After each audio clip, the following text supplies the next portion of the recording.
Hello friends, আজি টেটকাম ৰিক্ৰুটমেণ্টৰ PGT paper 2 ৰিজাল্টটো দিলে আপোনালোকৰ নিশ্চয় ভালে হৈছে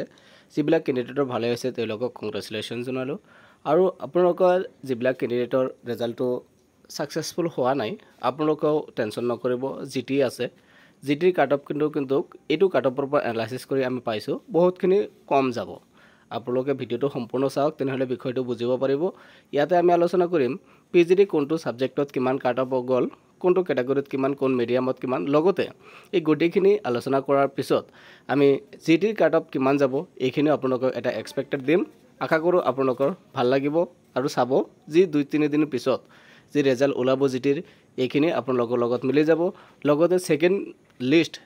সেকেন্ড ভেৰিফিকেশনৰ লিষ্ট কেতিয়া ওলাব এইটো আলোচনা কৰিম তাৰ লগতে আপোনালোকৰ সোশ্যাল মিডিয়াত হয়তো চাইছে যে বহুতো ক্যান্ডিডেটে কাট অফ যিখিনি গৈছে কাট অফতকৈ বেছি মাৰ্ক পাইছে অথচ নাম অহা নাই অৰ্থাৎ ভেৰিফিকেশনৰ কাৰণে লেটাৰ অহা নাই গতিকে এইখিনি কি হৈছে গোটেইখিনি তথ্য ইয়াৰ পৰা আপোনালোকৰ ক্লিয়াৰ হৈ যাব ফাৰ্স্ট কথা হল আপোনালোকে নিশ্চয় এই যেটো আমাৰ কাট অফৰ যেটো PDF এইটো আপোনালোকে নিশ্চয় পাইছে আৰু যদি পোৱা নাই তেনেহলে আমাৰ টেলিগ্ৰাম লিংকত জয়েন হ'ব ডেসক্ৰিপশন লিংক থাকিব তাত পাই যাব এছএমএছ যেটো আছে একাউন্টেন্সি মিডিয়াম মেথছ হওক SMS medium Bengali medium Hindi medium ইংৰাজী মিডিয়াম গোটেইখিনি মিডিয়াম হিচাপত কিন্তু কাট অফ বিলাক গৈছে আৰু UR SC STP STH MOBC PWD এইখিনি গতিকে স্পেশাল ফোকাস থাকিব ওবিসি এসসি এসটি আৰু হল ইউআৰ এইখিনি এছএমএছৰ যেনেকৈ 65.75 গৈছে ইউআৰৰ কাৰণে বেঙ্গলী মিডিয়াম এছএমএছ মিডিয়াম এটো তাৰ পিছত আপোনাৰ যেটো এসসি আছে 53 আৰু এসটিপি যিখিনি আছে 47.75 এনেকুৱা আপোনালোকে এই লিষ্টটো আপোনালোকে চাব পাৰিব এই লিষ্টটো আপোনালোকে চাব পাৰিব আপোনাৰ টেলিগ্ৰাম লিংকত জয়েন হৈ বা হোৱাটসএপ গ্ৰুপ বা ফেসবুকত এইখিনি লিষ্টখিনি আছে আপোনালোকে চাব ইংৰাজীত যেনেকৈ আপোনাৰ ইউআৰৰ কাৰণে 78.75 বিজনেস ষ্টাডিজ এইখিনি কাৰণে কেমিষ্ট্ৰি ইকোনমিক্স এডুকেশন 80 আপোনালোকে জাস্ট ইউআৰৰ ক্যাটাগৰীটো আপোনালোকে প্ৰথমতে চাওক ইউআৰটো সকলোতকৈ বেছি কাট অফ যায় আৰু ইউআৰৰ কথাটো ইয়াত স্পেশাল ফোকাস লৈছো আৰু গোটেইখিনি এনালাইসিস কৰি আমি জিটিৰ কাট অফটো এটা উলাইছো আপোনালোকে চাব পাৰিব অলপ পিছতে 85 তাৰ পিছত আপোনাৰ ফাইনান্সত আছে 94 geography 80 geology 81 geology UR Hindi আছে 73 হিষ্ট্ৰি আছে 72.25 এটো এছএমএছ মিডিয়ামৰ কাৰণে Bengali medium 65 logic and philosophy 74.25 হল এছএমএছ মিডিয়ামৰ কাৰণে বেঙ্গলী মিডিয়ামৰ কাৰণে 69.50 তাৰ পিছত হিন্দী মিডিয়ামৰ কাৰণে 75 মণিপুৰী যিখিনি আছে মণিপুৰী বেঙ্গলী মিডিয়াম 45 গৈছে ম্যাথমেটিক্সৰ কাৰণে 85.75 এছএমএছ মিডিয়ামৰ কাৰণে গৈছে আৰু বেঙ্গলী হল 80.25 আৰু ইংলিশ মিডিয়ামৰ কাৰণে 92.00 ফিজিক্স আছে 87.50 বেঙ্গলী মিডিয়াম 90.50 তাৰ পিছত পলিটিক্যাল সায়েন্স এছএমএছ মিডিয়ামত গৈছে 83.50 বেঙ্গলী মিডিয়াম 74.75 তাৰ পিছত এইফালে ওবিসি যিখিনি আছে ওবিসি কাৰণে 80 গৈছে পলিটিক্যাল সায়েন্সত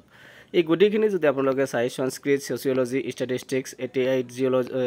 জুলজি 84.25 এটো হল এছএমএছ মিডিয়াম ইউআৰৰ কাৰণে আৰু ওবিসিৰ কাৰণে 84.00 আৰু এসটি কাৰণে 82.50 এনেকৈ গুটিখিনি আপোনালোকে দেখা পাইছে এতিয়া কথা হল আপোনালোকৰ জিটি এটো হল পিজিটি প্ৰতিটো সাবজেক্টৰ যিখিনি কাট অফ ইয়াত দেখুৱা হৈছে এই হিচাপতে কোডিখিনি এনালাইসিস কৰি যদি আমি চাও আৰু আমি চাইছো তেনেহলে আপোনালোকৰ ইয়াজে হল মই প্ৰথম অৱস্থাতে আপোনালোকৰ লগত এটা ভিডিও শেয়াৰ কৰিছিলো আপোনালোকে চাইছে যে জিটি পিজিটি যিখিনি মই এক্সপেক্টেড কৰিছিলো এই হিচাপতে কিন্তু আপোনালোকে আগৰ ভিডিওটো চাব পাৰে পিজিটি যিখিনি সাবজেক্ট ওয়াইজ আমাৰ কাট অফ এনালাইসিস হৈছিল এই কাট অফৰ লগত কিন্তু মিলি গৈছে 1 নম্বৰ 2 নম্বৰ এফালেফাল হৈছে আৰু গোটেইখিনি মিলি গৈছে আৰু জিটিও এতিয়া আমি যেটো এনালাইসিস আনিছো এই হিচাপতে কিন্তু আপোনালোকৰ কাট অফটো হ'ব গতিকে এই কাট অফৰ ভিতৰত যদি আপোনালোকৰ মাৰ্কসটো আছে তেনেহলে কিন্তু আপোনালোকে নিশ্চিন্ত থাকিব পাৰে পিজিটিত নাপালেও আপোনালোকে কিন্তু জিটিত মাৰ্কসটো আপোনাৰ নামটো আহিব বুলি আশা কৰো এটা চাওক জিটি কাট অফ আৰু জিটি আপোনালোকৰ সাবজেক্ট হিচাপত নহয় আপোনালোকে নিশ্চয় জানে যে ইয়াত আৰ্টস সায়েন্স কমাৰ্স এনেকুৱা তিনিটা ষ্ট্ৰীমত হ'ব এতিয়া যেটো আপোনাৰ আৰ্টস আছে জিটি আৰ্টস যদি আমি কও আৰ্টসৰ কাট অফ ইন জেনাৰেলি ইয়াত মই জেনাৰেল লিখি দিছো জেনাৰেল তাৰ পিছত ওবিসি তাৰ পিছত আহিব আপোনাৰ এসসি এসটি আৰু আদাৰ যিবিলাক আছে এমওবিসি এইবিলাক এতিয়া আৰ্টসৰ যেটো জিটিৰ কাট অফ হ'ব আৰ্টস জিটি যেটো কাট অফ হ'ব ইন জেনাৰেলি আমি এতিয়া যেটো এনালাইসিস কৰি পাইছো জিটিৰ কাট অফটো 68 লৈকে লাষ্ট আহিব 68 ৰ পৰা আপোনাৰ 72 এইখিনিৰ ভিতৰত 72 প্লাস যদি থাকে তেনেহলে তো কোনো কথাই নাই নাম আহিবই আহিব আৰু লোয়েষ্ট অৰ্থাৎ জিটি আৰ্টছৰ জেনাৰেল 68 যদি আপোনাৰ মাৰ্ক আছে তেনেহলে কিন্তু আপোনাৰ লিষ্টত নাম থাকিব আৰু ওবিসিৰ কাৰণে যদি আপোনাৰ 65 থাকে ওবিসিৰ কাৰণে যদি আপোনাৰ 65 থাকে তেনেহলে নাম অহাৰ পূৰ্ণ সম্ভাৱনা আছে এটো আপোনালোকে মিলাই চাব পিছত ৰিজাল্ট দিয়াৰ পিছত আৰু এসসি এসটিৰ কাৰণে যদি আপোনালোকে 55 লৈকে আহিছে আপোনাৰ মাৰ্ক তেনেহলে কিন্তু আপোনাৰ নামটো জিটিৰ লিষ্টত থাকিব এতে কথা হল এখিনি হল জিটি আৰ্টছ এতিয়া জিটি যদি আমি সায়েন্স ধৰো জিটি সায়েন্সৰ কথা যদি আমি কওঁ তেনেহলে সেম ভাবে আপোনাৰ জেনাৰেল ওবিসি তাৰ পিছত আছে আপোনাৰ এসসি আৰু এসটি এই দুটা প্ৰায় সেমে থাকে এতিয়া এসসি আৰু এসটি জিটি সায়েন্সৰ কাৰণে যদি আপোনাৰ মাৰ্ক 65 যদি আছে 65 সায়েন্সৰ কাৰণে 65 যদি আছে জেনাৰেল জিটি সায়েন্স তেনেহলে কিন্তু আপোনাৰ জিটিত নামটো আহিব আৰু ওবিসি 65 প্লাস মানে 65 ৰ পৰা ওপৰত যদি আছে ওবিসিৰ কাৰণে আপোনাৰ 62 প্লাস যদি আছে তেনেহলে সায়েন্সত নাম আহিব ওবিসি আৰু এসসি এসটিৰ কাৰণে আপোনাৰ 52 প্লাস যদি থাকে আপোনাৰ নামটো জিটিত কিন্তু অহাৰ পূৰ্ণ সম্ভাৱনা আছে আৰু আপোনালোকে জানে যে এই যেটো লিষ্ট মাতা হৈছে এটো 1:1 ত মাতা হৈছে আৰু 1:1 ত যেতিয়া ভেৰিফিকেশন হ'ব ভেৰিফিকেশন সাকসেসফুল হোৱাৰ লগে লগে ইয়াত কিন্তু টেন্টেটিভ এটা এপইন্টমেন্ট পাই যাব এপইন্টমেন্ট একনলেজমেন্ট কিন্তু আপোনালোকক দি দিব যিবিলাকে ক্যান্ডিডেট সিলেকশন হ'ব গতিকে এইখিনি নম্বৰ যদি আপোনালোকৰ আছে তেনেহলে আপোনালোকে টেনশন ফ্ৰী থাকিব পাৰে যদিও পিজিটি ৰিজাল্টটো অলপ বেয়া হৈছে সাকসেসফুল হোৱা নাই কিন্তু জিটিত এইখিনি মাৰ্ক যদি থাকে তেনেহলে কিন্তু আপোনালোকৰ চান্স আছে নাম অহাৰ এতিয়া আহিছো মই থাম্বনেলত দুটা তিনটা পয়েন্ট উল্লেখ কৰিছিলো ফাৰ্স্ট পয়েন্ট হল যে সেকেন্ড লিষ্ট কেতিয়া ওলাব এতিয়া পিজিটি ভেৰিফিকেশন হৈ যোৱাৰ পিছত সেকেন্ড লিষ্ট এতিয়া পিজিটি নোলাই এতিয়া জিটিৰ যেটো ৰিজাল্ট এটো ওলাব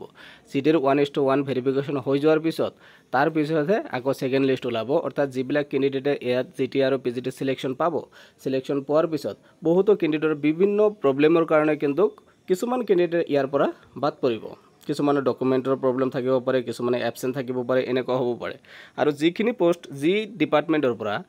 যিটো মিডিয়ামৰ পৰা যিটো ক্যাটাগৰীৰ পৰা ওলাই যাব এই ক্যাটাগৰী কিন্তু সেকেন্ড লিষ্ট এটা ওলাব অৰ্থাৎ সেকেন্ড লিষ্ট যেনেকৈ ধৰিলো ফৰ এক্সাম্পল এছামিছৰ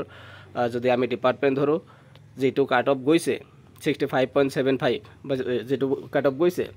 এতিয়া এই কাট অফত জেনাৰেলৰ গৈছে এতিয়া জেনাৰেলৰ পৰা জেনাৰেল ক্যাটাগৰীৰ পৰা যদি এটা ক্যান্ডিডেট ওলাই যায় তেনেহলে কিন্তু নেক্সট যেটো স্টেপ আছে নেক্সট যাৰ নম্বৰ আছে তেই কিন্তু এই লিষ্টত আহি যাব অৰ্থাৎ নেক্সট সেকেন্ড লিষ্টত ইয়াতৰ নাম আহি যাব এটো এটা কথা এতিয়া এটো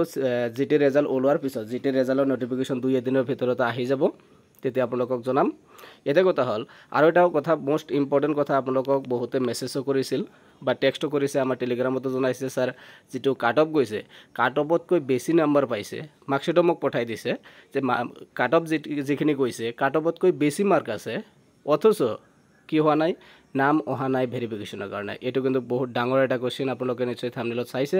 আৰু এটো আমি কি দেখা পাইছো যে সাপোজ